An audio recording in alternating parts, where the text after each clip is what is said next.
हाय viewers, क्या हाल चाल है। उम्मीद करती हूँ आप सब खैरियत से होंगे। आज की वीडियो है भाई आपके लिए बहुत ज़्यादा इन्फॉर्मेटिव। क्योंकि आज की वीडियो में आपको बताऊंगी लॉन के ड्रेस को स्टिचिंग करने के हवाले से जो भी आपको परेशानियाँ फेस करनी पड़ती हैं उनके हवाले से। काफ़ी सारे कमेंट्स इकट्ठे हुए थे कि हम मशीन से जब कपड़े सीते हैं तो ऐसे आ रहे से चुनट्स आ रहे हों, नीचे से धागा बहुत ज़्यादा आ रहा है, टेंशन कितनी रखें, प्रेशर फुट बाहर कितना रखें, मशीन जो आवाज़ बहुत आ रही है, धागा बहुत तोड़ रही है, लॉन के कपड़े को स्टिच करते हुए बहुत ज़्यादा मसला हो रहा है।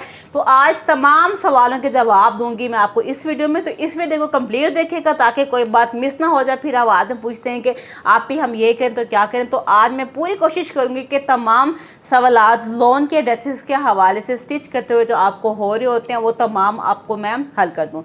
सबसे पहले जब आपने अपना लॉन का ड्रेस स्टिच कर रही हैं तो ये चीज़ आपने जहन में रखनी है कि आप पे कपड़े का स्टफ़ कैसा है। लॉन के कपड़े में मुख्तलिफ स्टफ़ हो जाते हैं। बाज़ जो होते हैं बहुत ज़्यादा पतले होते हैं, बाज़ थोड़े से मोटे होते हैं, बाज़ नॉर्मल होते हैं। ठीक है, बाज़ जो के होते हैं नॉर्मल होते हैं उनमें 16 नंबर की नीडल्स इजीली हम वर्क कर सकते हैं। ठीक है, बाज़ बहुत ब्रांडेड जैसे कपड़ों की बात कर ले बहुत थिन होते हैं तो उसके लिए हमने 14 नंबर की नीडल ही यूज़ करनी है। जितना आपका फैब्रिक थिन यानी कि पतला होता जाएगा हमने नीडल्स अपनी नंबर कम कर देंगे। हम 14 नंबर की नीडल यूज़ करेंगे अगर बहुत ही थिन कपड़ा है जैसे कि ब्रांडेड हो जाते हैं वो वाले, या फिर शिफॉन का हो गया तो उनके लिए 11 नंबर, क्योंकि अभी तक मुझे 11 नंबर की नीडल मिली। अब आ जाती है हमारी मशीन को वर्किंग के लिए। बाज़ लोग सबसे बड़ी गलती क्या करते हैं, क्या अब मेरी मशीन ईद के बाद मैंने यूज़ नहीं की, तकरीबन 2 हफ्ते हो गए हैं। अब मैंने डायरेक्ट ऐसे ही कपड़े सीने स्टार्ट नहीं करने जो कॉमनली हम मिस्टेक करते हैं। ठीक है ना, तो हमने क्या करना होता है, सबसे पहले इसको चेक करना है। ये देखिए हम कपड़े ऐसे छोड़ देते हैं और उसके बाद अच्छा खासा इसके अंदर रुआ इकट्ठा होता है और हम कपड़े सीना स्टार्ट कर देते हैं। तो ये वाली गलती हमने बिल्कुल भी नहीं करनी। हमने अपनी मशीन को साफ़ करना है क्योंकि थोड़ी थोड़ी चीज़ों का हमने रखना होता है ख्याल। ठीक है, अब आपको मैं ये दिखा देती हूँ। ये देखिए अच्छा खासा रुआ आ रहा है। ठीक है, हमने अब ऐसे कपड़े नहीं, अब आपने एक ड्रेस स्टिच कर लिया है। मैं बार बार यही कहती हूँ क्लीनिंग एंड ऑयलिंग। वो मैं क्यों कहती हूँ कि इस मशीन को मैंने जितना 5 साल से यूज़ किया है ना तो मैं इसको यही बहुत अच्छे से समझ सकती हूँ। Cleaning and oiling is the very important and the very must है। ठीक है ना, अब मैंने इधर सिर्फ और सिर्फ 2 ड्रॉप्स, इतने ज़्यादा ऑयल नहीं देने, वो हमारे कपड़ों के बाहर निकलता रहेगा।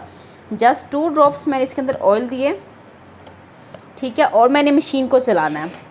पहले मैंने ऑयल देना है, उसके बाद मैंने कपड़े स्टार्ट करने। अगर आपने 1 हफ़्ते के लिए अपनी मशीन को ऐसा छोड़ दिया हुआ है तो फिर आपने ऐसे ही करना है। अगर आप रेगुलर यूज़ कर रही हैं या फिर रेगुलर बेस पे आप मशीन की ऑयलिंग कर रही हैं तो फिर ओके, हाँ आप इसको डायरेक्ट स्टार्ट कर सकते हैं। लेकिन अगर आप हफ्ते के बाद या 2 हफ्ते के बाद यूज़ करें तो ऑयलिंग बहुत मस्ट है।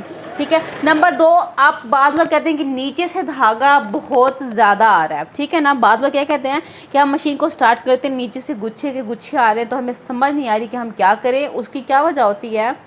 ओके, मशीन गुच्छे के गुच्छे क्यों दे रही होती है? हमने सबसे बड़ा मसला जो भी होता है ना, नीचे से ज़्यादा धागा आना, धागे का बहुत ज़्यादा टूटना हमारा बोबन केस से रिलेटेड ही होता है। अब एक बात आप प्लीज़ इसको याद रखिएगा, धागे का आपका खिंचाव सिर्फ इतना होना चाहिए। ये देख लें, ये इतना आराम से आ रहा है ना बहुत। अगर आपका धागा बहुत लूज़ होगा, आप स्टार्ट करेंगी तो आपका बहुत ज़्यादा धागा इकट्ठा हो जाएगा। अगर आपका बहुत ज़्यादा टाइट होगा, अगर आप इसको बहुत ज़्यादा, ये स्क्रू दिया हुआ है, अगर आप इसको बहुत ज़्यादा टाइट करेंगे तो बार बार आपका बॉबन केस का धागा टूटेगा। ठीक है, 2 बातें जहन में हो गई। सबसे पहले अगर काफ़ी देर के बाद यूज़ करें तो इसको साफ़ कर लें, तो इसको ऑयलिंग कर लें। ठीक है, अगर बहुत दिनों से इधर भी ऑयलिंग नहीं की तो इधर भी ऑयलिंग मस्ट है, वरना इधर तो मस्ट है। उसके बाद ना ये टाइट हो ना ये लूज़ हो। अच्छा, बाद लोग मुझसे पूछते हैं कि टेंशन कितनी रखें, तो मैं जब उनको बताती हूँ ना कि टेंशन आप 4 पे रख लें और कर लें तो फिर भी कहते हैं कि कपड़े में बहुत चुनट आ रहे हैं, इतने चुनट्स आ रहे हैं कि समझ नहीं आ रही हम क्या करें।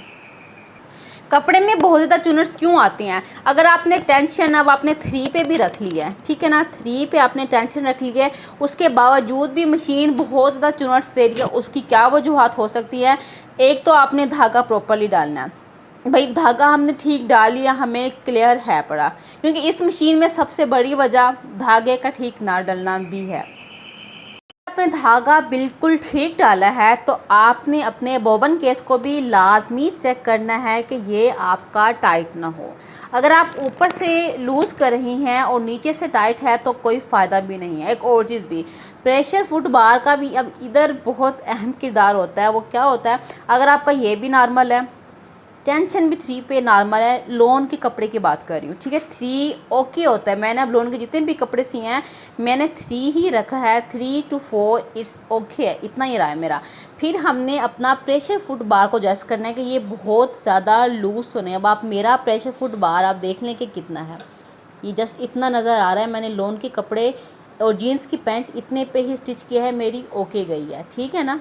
ये देखें आप, ये इतना है। मैं आप एक बार इसको निशान लगा लें किसी चीज़ से ताकि आपको आइडिया हो जाए। यहाँ पे आएगा तो हमने अपनी मशीन का जो कि है प्रेशर फुट बार इतना रखना है लोन के ड्रेसेस के लिए। तो वो आपको शुरू में जब मुझे नहीं पता चलता था तो मैं मार्कर से निशान लगा लिया करती थी कि ये डॉट्स अगर मेरा इस डॉट के साथ मिलेगा तो इसका मतलब है कि मेरा ओके है, मेरा इतना। अब तो मुझे इतना अंदाज़ा हो गया कि इसको इतना इतना करना है तो ये हो जाएगा, ठीक है। तो ये चीज़ें आपको क्लियर हो गई। इसके बाद सबसे बड़ी अहम गलती जो कि हम करते हैं वो ये करते हैं कि हमें कपड़े को सही पकड़ने का तरीका नहीं आता। क्योंकि मैंने पहले एक ड्रेस मेकिंग का भी डिप्लोमा किया हुआ है, अब मैं अल्हम्दुलिल्लाह फ़ैशन डिज़ाइनिंग का भी कर रही हूँ। तो सबसे पहली बात यही बताई जाती है कि आपने कपड़े को थामना सही से है। आप स्टिच कर रहे हैं, अब आप स्टिच कर रहे हैं कपड़े को छोड़ दिया तो उसका कोई फ़ायदा नहीं है। आपको मैं एक बहुत ज़रूरी बात बता दूँ, आप कुछ भी स्टिच कर रही हैं तो आपने अपने कपड़े को पकड़ना किस तरह से। मैं थ्रेडिंग कर लूँ फिर आपको मैं ये भी बताती हूँ। ओके, अब मैं स्टार्ट कर रही हूँ स्टिचिंग। तो मैंने कहा आपको दिखा दूँ, टेंशन मेरी 3 पे है, स्टिच लेंथ 2.5 पे है और स्ट्रेट स्टिच मैं कर रही हूँ। और इसके बाद बारी आती है सबसे अहम चीज़। जब भी आपने लोन का पतला स्टफ़ हो या मोटा स्टफ़ हो, आपने कपड़े को 1, 2 एंड 3 फोल्ड करके लाजमी कोई भी स्टिच करें हैं, सबसे पहले इतने फोल्ड करके आपने एक बार चेक तो लाजमी करना है ताकि हमारी मशीन जो है वो वर्किंग कंडीशन में आ जाए। Is a clear? ये देखें कोई नहीं पकड़ा, बिल्कुल ओके आया, ठीक है। इसके बाद अब बारी आती है लोन के ड्रेसेस को स्टिच करने की, ठीक है। ये देखें अब आपके सामने मैं रख रही हूँ। कपड़े को थामने का तरीका क्या होता है, अक्सर आप देख लें जितने भी बड़े टेलर्स होते हैं उन्होंने पीछे से, मैं बार बार कहती हूँ ना खींचना है, वो मैं क्यों कहती हूँ, वो सिर्फ इसीलिए कहती हूँ कि आपने जितनी भी अच्छी मशीन्स हो ना बहुत महंगी, तो उनके लिए हम कहते हैं कि ना पकड़ें। तो असल में जो बेसिक तरीका होता है ना कपड़े को थामने का, वो यूँ करके ऐसे हाथ रख के तो यहाँ से आपने ऐसे कपड़े को थोड़ा सा दबाव देना होता है। इससे क्या होता है कि हमारी स्टिचिंग कपड़े के अंदर फिक्स होती है और बहुत अच्छी आती है। वो जो कह रहे होते हैं ना कि चुनर्स बहुत ज़्यादा आते हैं, तो ये चुनर्स आने वाला सिस्टम ख़त्म है। अब क्या ऐसे पकड़ा, यहाँ से अपने ऐसे करना होता है, थोड़ा सा दबाव देना है। अब देखिए चुनर्स नहीं आ रहे, वो यही बात मुझे नहीं समझ आ रही। मैं स्टिच कर रही हूँ, मेरा अब मैंने लोन के कपड़े स्टिच किए हैं अपनी मशीन। वैसे मैं नॉर्मल, क्योंकि मुझे तेज़ी में स्टिच करने होते हैं तो मैं नॉर्मल यूज़ करती हूँ। इस बार तो मैंने अपने तकरीबन आलमोस्ट कपड़े सिंगर की मशीन पे ही स्टिच किए हैं ताकि मुझे ये ना कहें कि हमें बताती हैं तो कुछ ही है। अब ये देखें, आपको मैं फ़र्क दिखाऊँ कि क्या फ़र्क होता है। कपड़े को सही से थामना बहुत ज़रूरी होता है। जहाँ से मैंने कपड़े को सही तरीके से पकड़ा था उसकी कंडीशन आप चेक कर लें, चुनर्स नहीं है। अब ये देखें, अब मैंने कपड़े को ऐसे छोड़ दिया था, अब ये देखें चुनर्स आ रही हैं, ये देखें नज़र आ रहा है। यही फ़र्क होता है कि हम कपड़े को एक्चुअल में सही से पकड़ते नहीं हैं। अब इसको भी मैं ऐसे ही करती हूँ, यहाँ से आप देखें, ये देखें स्ट्रेट आया है, इसमें कपड़े में आपको चुनर्स दिखाई दे रहे होंगे, दिखा रहे हैं ना। वही आपने जब भी यूज़ करना है पीछे से खींचें या फिर आगे से आपने इसको ऐसे लाजमी करना है या फिर ऐसे करके आप इसको फिर स्टिचिंग करें। आपकी जो थोड़ी बहुत ही ब्रीक कपड़े में चुनर्स आ रही होती हैं वो वजह भी ख़त्म हो जाएगी। अगर आप नॉर्मल सादा मशीन पे भी मैं स्टिच करती हूँ ना ऐसे छोड़ के, तो उसमें भी चुनर्स आएंगे चाहे मैं कुछ भी कर लूँ, ठीक है। तो आपने क्या ख्याल रखना है, आपका टेंशन भी ठीक है। अगर आप यहाँ फिर भी सही नहीं आ रही ना स्टिचिंग, तो आपने अपनी प्लीज़ नीडल को लाजमी चेंज करना है, ठीक है। नीडल्स आपकी शार्प होना भी बहुत ज़रूरी है। नीडल ठीक नहीं होगी ना, बाज़ दफ़ा ये खिंचाव आ रहा है कपड़े में, तो नीडल आपने चेंज करनी है। तो आई होप मैं आपके, तो जो भी आपके पॉइंट्स थे जो भी आपके पॉइंट्स थे जहन में कि चुनट्स बहुत आ रहे हैं, धागा सही नहीं आ रहा, गुच्छे आ रहे हैं, लोन के कपड़े स्टिच नहीं हो रहे, तो क्या मसले होते हैं, मैंने पूरी कोशिश की है कि मैं क्लियर कर सकूं। अगर फिर भी कुछ पॉइंट्स रह गए हों आप नीचे कमेंट्स करके पूछ सकते हैं, मैं कोशिश करूँगी दोबारा से फिर से आपको बता दूँ, कोई मसला नहीं है। टेंशन भी देखें 3 पे रखा था मैंने, प्रेशर फुट बार आप मेरा गौर से चेक कर लें कि लोन के कपड़े के लिए मेरा कितना होता है। ये इतना ही है एक्चुअल में, आपको मैं थोड़ा जूम करके दिखा देती हूँ। ये देखें जी, ये है मेरा, इतना है प्रेशर फुट बार, ठीक है। आपने इसको इतना टाइट कर देना है, ये हो गया। इसके बाद आपने नीडल्स आगे सही नहीं आ रही, बहुत ज़्यादा कपड़ा भी सही नहीं आ रहा, तो आपने नीडल्स को चेंज कर लेनी है।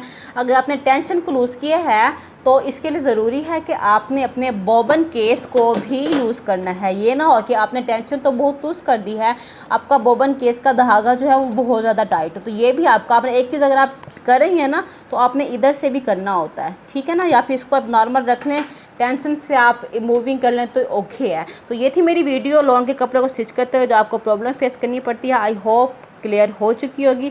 अगर फिर भी कुछ समझ ना आए तो आप पूछ सकते हैं। आपसे चाहती हूँ इजाज़त, मिलूंगी नेक्स्ट वीडियो में, तब तक के लिए अल्लाह हाफिज़।